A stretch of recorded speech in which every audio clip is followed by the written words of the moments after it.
Estábamos Listo, doctor, ya inicié la grabación, gracias. estábamos en diencéfalo y de diencéfalo habíamos empezado a ver el tálamo. Ya vimos todas sus relaciones aquí del diencéfalo, cada dorsal, ventral, medial, que es con el tercer ventrículo, así como lateral con el brazo posterior de la cápsula interna. Y revisamos ya previamente la estructura intrínseca del tálamo, ¿verdad? Donde teníamos la lámina medular interna que dividía el tálamo en tres grandes porciones: complejo anterior, el dorso medial con el ventro medial y la masa nuclear lateral. Y también describimos la lámina medular externa, que va a separar al resto del tálamo de este pequeño núcleo, que es el núcleo reticular del tálamo. Y mencionamos que también dentro de esta lámina medular interna se encuentran los núcleos intralaminares, ¿verdad? El centro mediano y parafascicular. Junto aquí nos faltaría mencionar estos pequeños núcleos que están aquí en relación, en la línea media, en relación con la adherencia intertalámica o la comisura intermedia que le llaman, que son los núcleos de la línea media. Están los núcleos de la línea media, que ya veremos que tienen las mismas conexiones que los núcleos intralaminares. Y entonces vamos a ver, siguiendo enumerando los núcleos, y entonces vamos a ver que de la masa nuclear lateral, hicimos una vista lateral del tálamo, que más o menos tiene esta configuración. Dicen que tálamo quiere decir cama o lecho. Este es el polo anterior y este es el polo posterior. Entonces, si estudiamos, decíamos, esta masa nuclear lateral, una vista lateral del tálamo, que ya hemos dicho que tiene, en sentido antero-posterior, tiene una dimensión de 3 centímetros, y en las otras dimensiones, en sentido vertical y transverso, la mitad, 1,5 centímetros. Y esta masa nuclear lateral se divide en núcleos dorsales y núcleos ventrales. Ventrales los que están hacia abajo y dorsales los que están hacia arriba. Y de los dorsales ya que se describen tres, que es el lateral dorsal, el lateral posterior, y el que hace una especie de intumescencia, que es el pulvinar, que quiere decir almohada, y que ven que se encuentra inmediatamente por abajo del esplenio del cuerpo calloso, y que este pulvinar medialmente se va a relacionar con el epitálamo, lo que sería los cuerpos abelulares y la glándula pineal. Y de los ventrales tenemos estos grupos: sería el ventral anterior, el ventral lateral, que ya ven que se subdivide en una porción ventral lateral anterior y ventral lateral posterior. Y hay un pequeño núcleo, ¿sí? Que es el núcleo ventral intermedio. Es el intermedio. Y ya ven que es donde se hace la talamotomía o la neuroestimulación profunda en los pacientes con Parkinson, en el caso de que queramos que ceda el temblor de reposo en estos pacientes. Aquí es donde se hace esa neuroestimulación o talamotomía. Y por último tendríamos el ventral posterior, que ya ven que se subdivide en una región lateral y una región medial, ¿verdad? Esos serían los núcleos de la nueva masa nuclear lateral del tálamo. Aquí nos faltaría describir dos pequeños núcleos que tienen forma de rodillita, que son los cuerpos geniculados.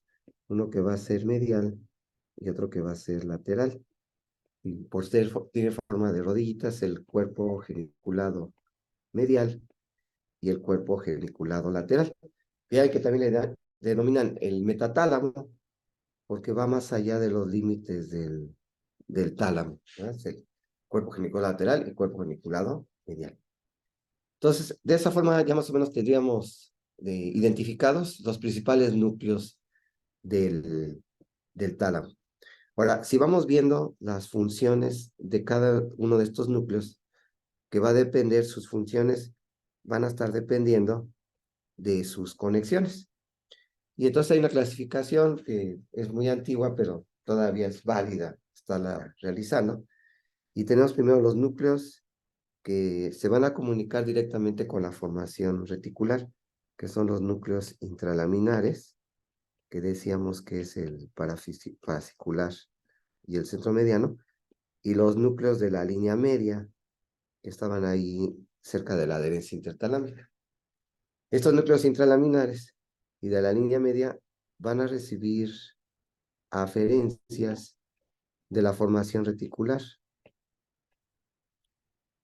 del tallo cerebral, sobre todo de los núcleos que se encuentran en la unión pontomesencefálica, que los habíamos descrito que son los núcleos que van a dar origen al sistema reticular activador ascendente, que se van a proyectar hacia el tálamo, pasando primero laterales al hipotálamo, la región lateral del hipotálamo, para dirigirse ya después a estos pequeños núcleos intralaminares del tálamo. Este es el llamado tracto tegmental central, que es parte de lo que sería el sistema activador reticular ascendente, ¿verdad? Denominado SARA, y que es muy importante para el estado de vigilia, estado de despierto.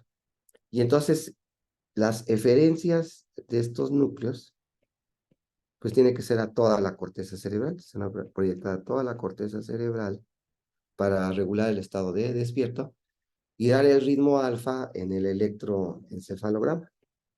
Entonces son muy importantes estos núcleos intralaminares y la línea media para regular la vigilia.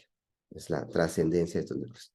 Quiere decir que si hay lesión de estos núcleos, ¿sí? Se hace en forma experimental por electrodos profundos, se destruyen estos núcleos y el gatito está muy letárgico, disminuye inmediatamente su estado de vigilia, estado de alerta. Otro núcleo que también es muy antiguo es el que teníamos en la porción lateral del tálamo, que es el núcleo reticular del tálamo,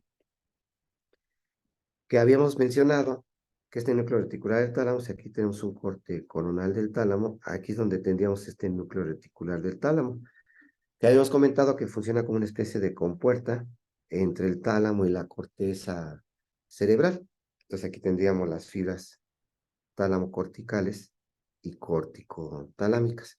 Y este núcleo tiene conexiones con estas fibras, sobre todo con las tálamo-corticales, ya en que produce un neurotransmisor inhibitorio que es el GABA. Quiere decir que cuando se activa este núcleo reticular del tálamo, lo que va a hacer es inhibir las conexiones tálamo-corticales. Y entonces este núcleo reticular del tálamo recibe conexiones principalmente del núcleo pedúnculo-pontino, que lo habíamos descrito allí también en la unión ponto-mesencefálica, que es un núcleo colinérgico, y este núcleo pedúnculo-pontino se activa en la fase más profunda. Entonces, en la fase MOR, vamos a decir, en la fase REM, se activa y esta acetilcolina estimula al núcleo reticular del tálamo y este a su vez va a inhibir las conexiones tálamo-corticales, provocando el sueño paradójico, ¿verdad? Donde el paciente es más difícil de despertar y tiene un ritmo beta como si estuviera despierto, más de 12 Hz. Y es donde se presenta el proceso de consolidación de la memoria y se presenta la fase de movimientos oculares rápidos del sueño. Entonces, este núcleo reticular del tálamo recibe conexiones del pedúnculo pontino y este a su vez bloquea las fibras tálamo-corticales, las inhibe. Se cierra la compuerta por este GABA. Entonces, estos grupos nucleares intralaminares de la línea media y núcleo reticular del tálamo son muy antiguos filogenéticamente, están desde las primeras especies ahí en los peces, ¿sí? Tienen este tipo de núcleos talámicos.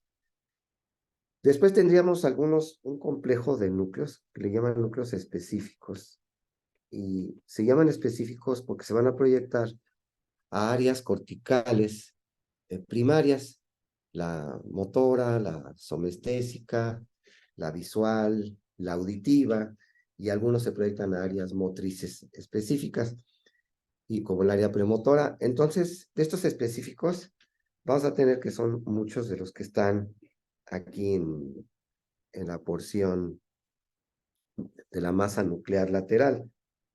Entonces vamos a tener de la masa nuclear lateral, ¿verdad? Habíamos dicho este lecho. Entonces vamos a tener aquí primero el ventral posterolateral. Entonces este núcleo ventral posterolateral, ya ven que recibe aferencias de las vías ascendentes que vimos de la médula espinal, que llevan termoalgesia y llevan propiocepción consciente, tacto fino y propiocepción. ¿Alguien nos podría recordar? A ver si Carlos. Dijo que el núcleo pedúnculo continuo es colinérgico, sí. Sí es colinérgico, Carlos. Sí. Gracias, doctor. Ok. Entonces les preguntaba, de aquí en relación a estas aferencias del núcleo ventral posterolateral, son vías que vienen desde la médula espinal. ¿Alguien recuerda qué vías son que llevan estas aferencias generales? Sería el menisco medial de cordones posteriores y también el espinotalámico termalgesia. Exactamente. Entonces, el espino talámico, que lleva termalgesia, y el menisco medial de grácil cuneiforme, que lleva la vibración, tacto fino y propiocepción. Exactamente, gracias. Nos tendríamos dicen, sería el menisco espinal, que es el que lleva la termalgesia, y el menisco medio, que lleva la propiocepción consciente, ¿verdad?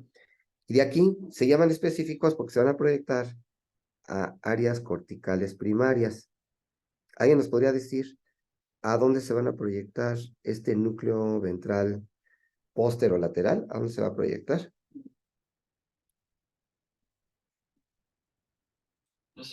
De la corteza somestésica primaria del área poscentral 3, 1 y 2 de Brodmann. Perfecto, exactamente. Entonces va a ir al giro postcentral, al área somestésica primaria. Efectivamente, áreas de broma 3, 1 y 2. Este sería del cuello hacia abajo, ¿verdad? Porque vamos a tener ahora el otro pequeño núcleo que es el ventral posteromedial, que recibe aferencias de qué estructuras, qué estructuras, qué información llega a este ventral posteromedial.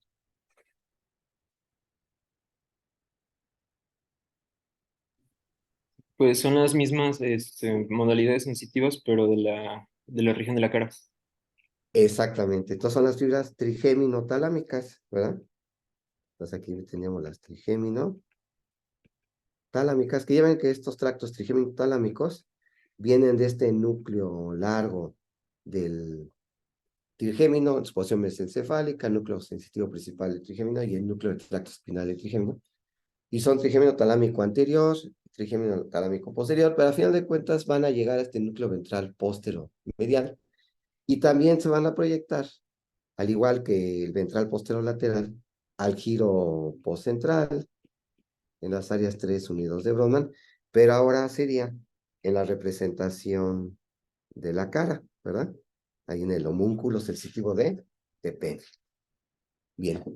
¿Qué otros específicos vamos a tener? Bueno, vamos a tener lo que serían los cuerpos geniculados, que decíamos que forman parte del metatálamo, y entonces vamos a tener aquí el cuerpo geniculado medial y el cuerpo geniculado lateral. Este sería el medial y este sería el lateral. Y entonces yo les pregunto, ¿qué aferencias recibe el cuerpo geniculado medial? ¿Qué aferencias va a recibir? Pues es el sitio de relevo talámico para la vía auditiva. Exactamente. Entonces el medial llega información auditiva, que vendrá del cuerpo, del colículo inferior. El colículo inferior a su vez recibe fibras del hemisco lateral. El hemisco lateral tiene conexión con el núcleo olivar superior. Y aquí tendríamos los núcleos cocleares ventral y dorsal, que se decusan en la ecuación ventral que forma el cuerpo trapezoideo, la estría acústica dorsal, pero ya sabemos que también viene ipsilateral, son contralaterales, ipsilaterales estas vías ascendentes auditivas. Muy bien. Y este cuerpo geniculado medial se va a proyectar a qué área específica. El ¿A área qué área? de Herschel, en en el lóbulo temporal. No recuerdo el área. Exactamente. Entonces, se va a proyectar al lóbulo temporal, en donde estarían las circunvoluciones transversas de Hertz, exactamente. Ahí en el plano temporal, donde estaría aquí en el giro temporal superior, lo que sería el labio inferior de la cisura lateral ósea de Silvia, y en las circunvoluciones transversas de Hertz, ya que tienen una representación somatotópica, donde la porción del plano temporal, la porción anterolateral, eh, tonos bajos y la posterolateral tonos altos, ¿verdad? Que sería qué área de Brodmann es el área auditiva primaria. La 41 y 42. Exactamente, sería la 41 y 42. Entonces aquí tendríamos que viene del lemnisco lateral y del colículo inferior, es donde recibe aferencias este cuerpo geniculado medial. Ahora, nos iríamos al cuerpo geniculado lateral, y este cuerpo geniculado lateral va a recibir aferencias ¿de dónde? De la vía visual. De la vía visual, exactamente. Entonces recibe fibras del tracto óptico. Y entonces, al recibir fibras del tracto óptico visual, y entonces se proyecta hacia qué área cortical primaria. En la cisura calcarina del lóbulo occipital, áreas 17, 18 y 19. Exactamente. Entonces, a la cera calcarina, área visual primaria 17, y a las áreas de asociación visual 18 y 19. Aquí tal vez valdría la pena repasar un poquito de lo que sería la vía óptica, y entonces sí, rápidamente veríamos una vista superior de la retina temporal del ojo izquierdo, y aquí la retina temporal del ojo derecho, y después tendríamos aquí la retina nasal del ojo izquierdo, que ya ven que se va a decusar, y la retina nasal del ojo derecho, que también se va a decusar, que están llegando aquí al cuerpo geniculado lateral. Entonces tendríamos aquí el nervio óptico, el quiasma óptico y el tracto óptico, ¿verdad? Aquí esquemáticamente pondríamos el lóbulo occipital, y ya ven que del cuerpo geniculado lateral nacen las radiaciones geniculocalcarinas. Y entonces recuerden que la retina temporal tiene la característica que radiaciones geniculocalcarinas se subdividen en fibras superiores e inferiores. Entonces tenemos las inferiores de la retina temporal y las superiores de esta retina temporal. Y a su vez, la retina nasal, ¿verdad? Entonces, esta retina nasal, sus fibras inferiores de esta retina nasal y las fibras superiores de la retina nasal, ¿verdad?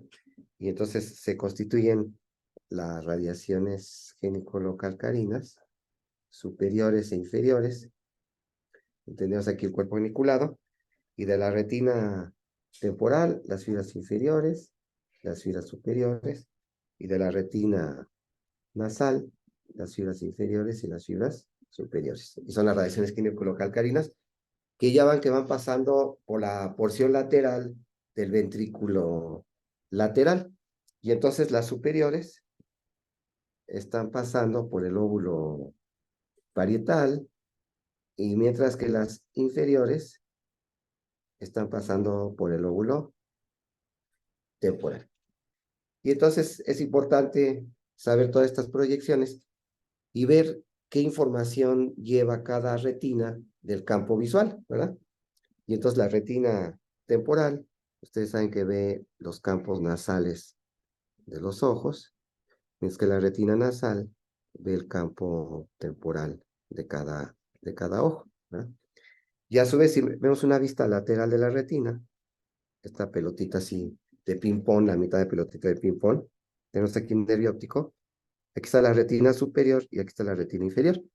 Entonces la retina superior ve la porción inferior del campo visual y la retina inferior, pues la porción superior del campo visual, ¿verdad? Quiere decir que si estamos viendo el fondo retiniano, y aquí en el centro del fondo retiniano tenemos el centro de mayor agudeza visual, en la mácula lútea y en el centro está la fovea central. Y ya ven que hacia la porción medial está el disco óptico, la papila óptica. Y entonces aquí podemos dividir la retina temporal, la retina nasal, y a su vez podemos dividirlo en superior y en inferior estas mismas retinas. Entonces yo les pregunto, si se está estimulando esta retina temporal superior, ¿qué parte del campo visual estamos percibiendo?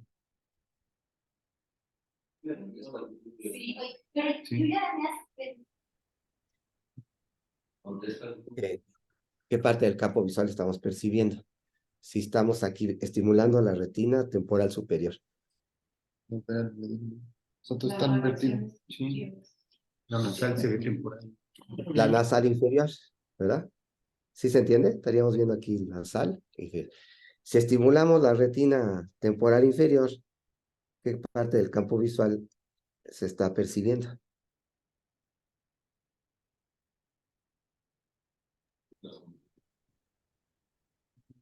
La contralateral.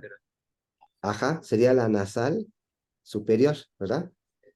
Si estamos aquí ahora en la retina nasal superior, ¿qué parte del campo visual se está percibiendo?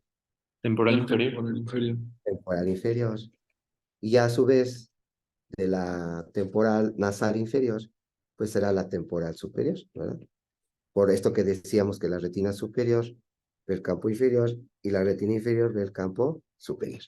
Entonces ya si entendimos estas características, podemos entender las alteraciones de campos visuales. Tal vez valdría la pena recalcar que las radiaciones geniculocalcarinas superiores llevan la retina superior, y al llevar la retina superior ven los campos inferiores, y las fibras temporales inferiores llevan la retina inferior, y al llevar la retina inferior, pues quiere decir que ven los campos superiores, ¿verdad? O sea, aquí los superiores llevan la retina superior y entonces ven el campo inferior, y las inferiores llevan la retina inferior que verán el campo superior, por esto que estábamos mencionando. Y entonces, fíjense, ustedes saben bien que si el paciente tiene una lesión del quiasma óptico, ¿quién me podría decir qué alteraciones del campo visual esperarían encontrar en sus pacientes? Aquí si tenemos representado el ojo izquierdo y aquí el ojo derecho. Y aquí hacemos esta muesquita porque es la nariz, ¿verdad? Una Que heterónima ahorita. exactamente, una hemianopsia heterónima bitemporal, ¿verdad? Una hemianopsia heterónima bitemporal. Ahora, si hacemos un corte transversal del quiasma óptico, este quiasma óptico que lleva las fibras nasales, lo podemos subdividir en superior y en inferior. Y entonces, si tenemos un paciente que tiene una adenoma de hipófisis, y esta adenoma de hipófisis se empieza a comprimir, se empieza a salir de la silla turca, en un principio va a comprimir la porción inferior del quiasma óptico que lleva las fibras nasales inferiores. ¿Qué alteraciones de los campos visuales podrían encontrar en este compromiso solamente de las fibras inferiores del quiasma óptico por una adenoma de hipófisis que está saliendo ahí de la silla turca? Pues una cuadrantanopsia. Exacto. Superior. Una cuadrantanopsia superior bitemporal, ¿verdad? Porque se lesionan las fibras inferiores que visualizan la campo superior. Después puede ser que tengan un tumor, pero ahora viene aquí supracelular, que es un tumor frecuente en los niños, que puede dar síndromes hipotalámicos y que derivan de restos de la bolsa de Rathke. ¿A qué tumor me estoy refiriendo? A un craneofaringioma. craniofaringioma, que ya ven que muchas veces son quísticos, tienen un líquido en forma de aceite de coche, dicen, tienen pequeñas calcificaciones muy chiquititas estos tumores. Y entonces, si ahora tenemos un compromiso del quiasma óptico en su porción superior, ¿qué alteraciones de los campos visuales pueden encontrar?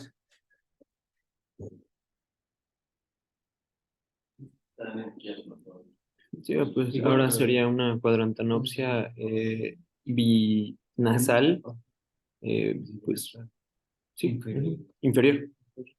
¿Sí? Sería bitemporal, ¿verdad? Sabemos que se está lesionando la retina nasal, pero recuerden que la retina nasal del campo temporal, ¿verdad? Entonces tendríamos una cuadrantanopsia inferior, ¿sí? Bitemporal o heterónima, ¿verdad? Porque es del lado izquierdo y del lado derecho de cada campo visual.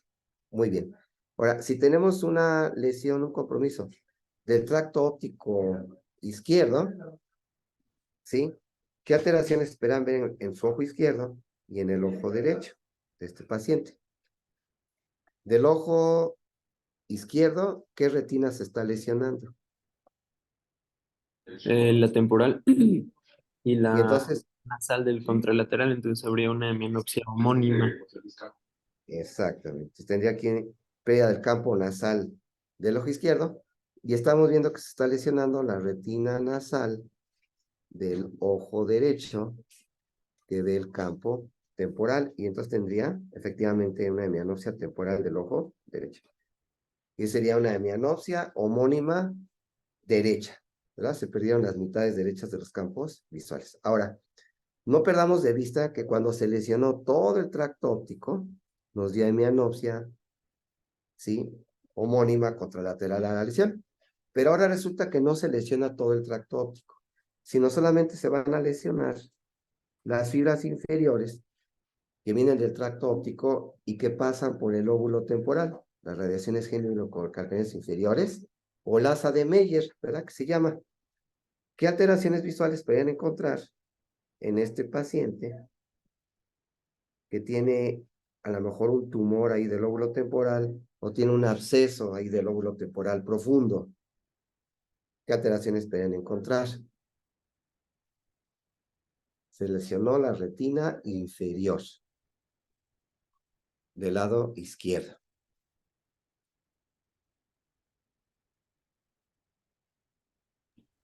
Una hemianopsia longitudinal, altitudinal, perdón. O sea, sería así totalmente, así.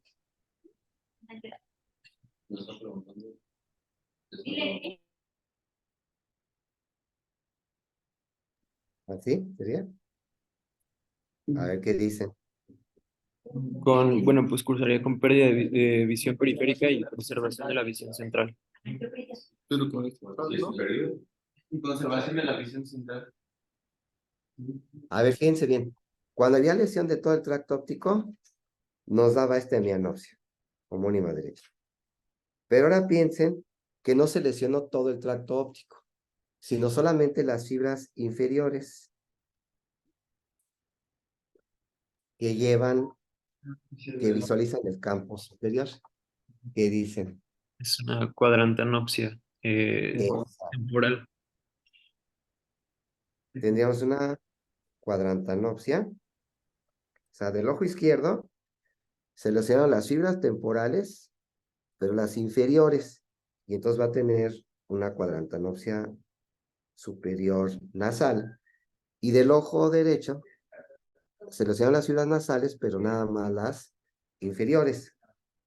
Estas nasales inferiores que ven el campo temporal superior, y entonces tendría esto, ¿verdad? ¿Están de acuerdo?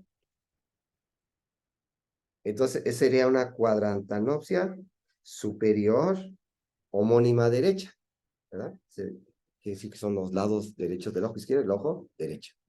Ahora, vamos a tener una lesión de las radiaciones ginecolocalcarinas superiores. Vamos a pensar en un glioma del lóbulo parietal, también ahí profundo, paraventricular. ¿Qué alteraciones podrían encontrar si hay una lesión allí en esta radiación ginecolocalcarina superior del lado izquierdo?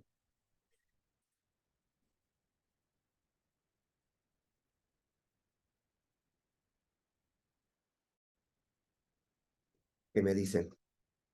Ahora nada más seleccionan las fibras superiores. No selecciono todo el tracto óptico, sino más las fibras inferiores, que van por el parietal.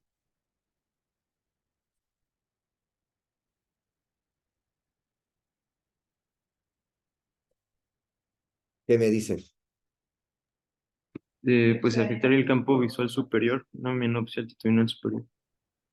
A ver si seleccionan las fibras superiores de la retina, las superiores, ¿qué campo ven? El inferior. Y entonces, ¿cómo sería entonces? Pues ¿Qué dicen? igual una menopsia por inferior. ¿Hemianopsia o cuadrantanopsia?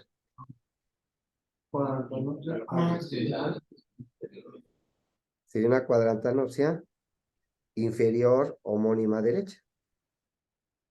Entonces, fíjense, partan de este principio. Cuando seleccionó toda la tracto óptico nos dio hemianopsia, pero ahora cuando seleccionó solamente fibras inferiores del tracto óptico nos dio la cuadrantanopsia superior, y cuando seleccionó las fibras inferiores nos dio las superiores nos dio la cuadrantanopsia inferior, ¿verdad? Y las que están mediales en este corte son las superiores. O sea, las superiores, sí, estas son las superiores, son las que pasan por el lóbulo parietal. Acuérdense que estas radiaciones químico-calcarinas, vamos a tratar de representar aquí lo que sería, fíjense, tendríamos el hemisferio cerebral, ¿sí? Y tendríamos aquí el ventrículo lateral. Entonces, todas estas fibras que estamos describiendo vienen aquí en esta concavidad del ventrículo lateral, vienen aquí, así, miren, vienen aquí así las inferiores, vienen acá las maculares, y vienen aquí las superiores, vienen así en forma de abanico, y van confluyendo hacia los labios de la cera calcarina, así vienen, ¿sí? A intermedias vendrían las de la mayor agudeza visual. Estas inferiores son las que reciben el nombre de asa de Henle, que hay que tener cuidado cuando se hace una lobectomía temporal, no hacerla tan demasiado posterior, porque podemos lesionar estas radiaciones inferiores y el paciente salir con una cuadrantanopsia superior homónima contralateral a la lesión, ¿verdad? Ahora, fíjense, estas llegan aquí al occipital, entonces si el paciente tiene un infarto occipital, ¿qué arteria se pudo haber ocluido para que el paciente tenga un infarto occipital? La cerebral posterior. La cerebral posterior. Entonces, ¿qué alteraciones visuales podrían encontrar en este paciente que tiene un infarto en el lóbulo occipital? Donde confluyeron todas las fibras de nuestro tracto óptico, ya que ya no están subdivididas, sino están confluyendo aquí en la cisura calcarina, en el área estriada, ¿verdad? En el área 17 de Brodmann, la corteza estriada. Pues tendría pérdida de la visión periférica. O sea, sí, va a tener una hemianopsia que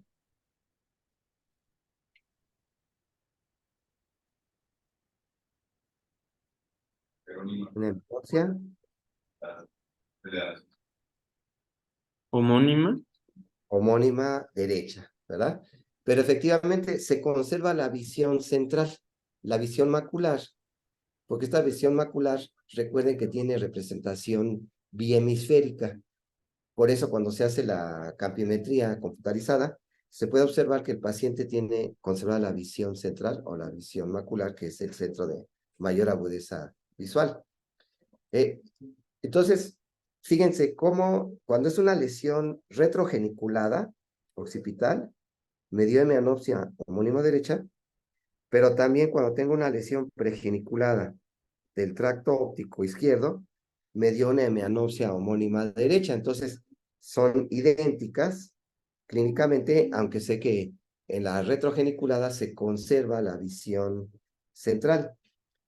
Yo les pregunto, ¿habrá una forma de distinguir clínicamente, sin necesidad de llevar al paciente al campímetro, de distinguir si es una hemianopsia pregeniculada, lesión del tracto óptico o del cuerpo geniculado lateral, o es una lesión retrogeniculada a nivel del lóbulo occipital. ¿Habrá alguna forma que a través de la exploración neurológica puedan ustedes poder diferenciar si es pregeniculada o retrogeniculada esta hemianopsia? ¿Por colorimetría? Fíjese que generalmente no habría afección. O sea, como son lados semianópticos, no puede detectar el paciente ni formas ni colores.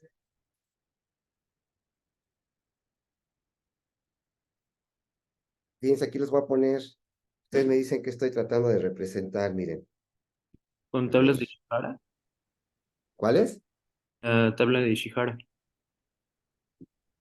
No, esa ya ven que nos sirve para el daltonismo, ¿no? ¿Lo cual? ¿Sí? La del daltonismo, Sí, doctor. donde vemos números de diferente color. A ver qué núcleo estoy poniendo aquí, miren. Que viene así, sale, entra a la órbita, llega al ganglio ciliar y de este sale la fibra postganglionar.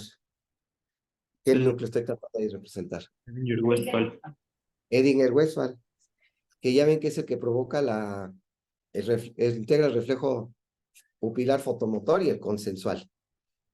¿Alguien se acuerda, si estamos explorando el reflejo fotomotor, cuál es la vía aferente? ¿Quién forma la vía aferente del reflejo fotomotor? Pues es el nervio óptico y la deferente es el tercer par. Exactamente. ¿Y dónde está el centro integrador? ¿A qué nivel se integra este arco reflejo? Es a nivel mesencefálico. En el mesencéfalo. Exactamente, en el mesencéfalo. Por eso las pupilas mesencefálicas son pupilas dilatadas, ¿verdad? Y paralíticas. Entonces, aquí vamos a ver cómo se integra este arco reflejo. Iluminamos aquí un campo visual. Vienen las fibras. Y hay fibras que van por el tracto óptico, llegan al cuerpo geniculado lateral, pero no hacen conexión en él, sino se van por el brazo del colículo superior, pero llegan directamente para hacer sinapsis en los dos núcleos de Edinger-Westphal, y de esa forma, a través del tercer craneal, llegar al ganglio ciliar y después salir los nervios ciliares cortos para provocar la miosis. Entonces, ya ahorita con este detalle que les acabo de dar de cómo se integra el reflejo fotomotor, ¿qué me pueden decir de cómo diferenciar una hemianopsia pregeniculada de una retrogeniculada? Pues, ajá, si es posgeniculado, todavía conserva el reflejo fotomotor. Pero si es pre, Es ya correcto. esa vía. Exactamente. Entonces, si es pregeniculada, ¿sí? Se pierde el reflejo fotomotor en el lado hemianóptico, y cuando es retrogeniculada, se conserva el reflejo fotomotor en el lado hemianóptico. Entonces, ustedes tapan el ojo de su paciente, iluminan el campo visual temporal del ojo derecho, que es donde tiene la hemianopsia, y el paciente les va a decir que no ve la luz, pero ustedes van a ver que hay reflejo fotomotor, entonces dicen es retrogeniculada. Si le mandan la luz y no hay reflejo fotomotor, entonces dicen que la lesión está pregeniculada o en el cuerpo geniculado lateral, ¿verdad? Muy bien. Entonces, de esa forma ya vamos viendo estos núcleos específicos. Y vamos a tener otro núcleo específico, que es el ventral lateral, pero en su porción posterior. ¿Alguien recuerda qué fibras llegan al núcleo ventral lateral, pero en su porción posterior? ¿Qué fibras llegan? Sus aferencias ventral lateral en su porción posterior.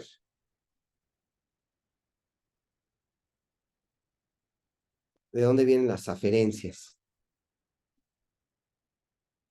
Lo vimos cuando estudiamos estructuras infratentoriales.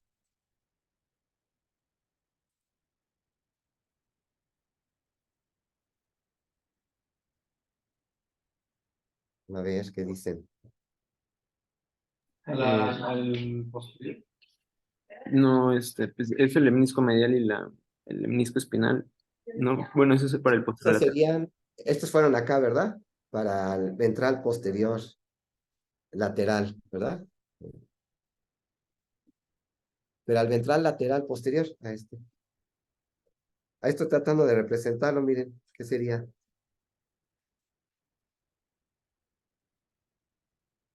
¿Qué dicen?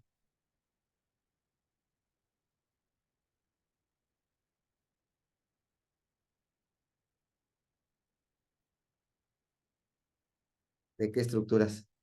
Y que después se van a proyectar hacia el área motora primaria.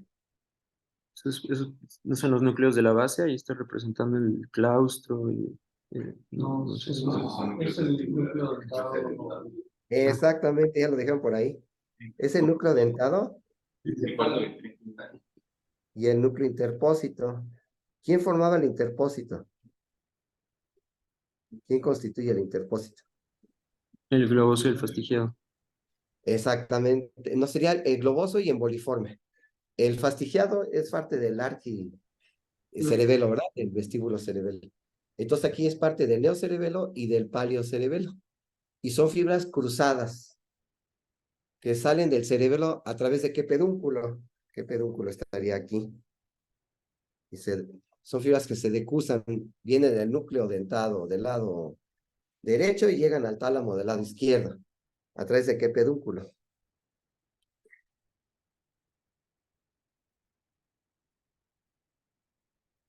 ¿Cuál dicen? El inferior. Si va al mesencéfalo, Superior. superior, exactamente. Y de ahí decíamos que se proyecta al área motora primaria. ¿Qué área de Brodmann es? 4 y 6. Es 4, ¿verdad? La 6 sería la premotora, esto sería así. Pero principalmente el cerebelo sirve durante la ejecución de los movimientos, ¿ok? Esa es la ejecución, no tanto en la planeación, sino en la ejecución de los movimientos. Pero ya veremos que hay unos que sí tienen que ver con la planeación y ejecución, y entonces tendríamos ahora este núcleo, que sería el ventral lateral, pero en su porción anterior.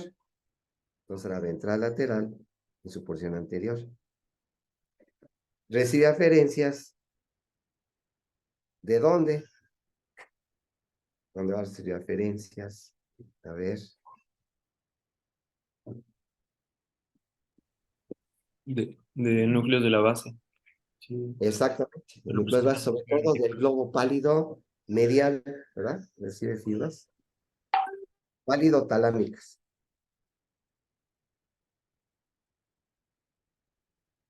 Y de ahí se va a proyectar hacia igual a la corteza motora primaria, pero también al área premotora, que sería el área 6.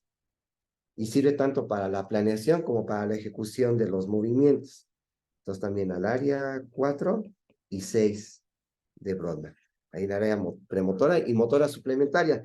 Acuérdense que la motora suplementaria se encuentra aquí en la porción superior del área premotora y se extiende a la cara medial del hemisferio cerebral, que es para la planeación de los movimientos. Y por último tendríamos el ventral anterior. Aquí el ventral anterior, que también recibe fibras del globo pálido medial, ¿sí?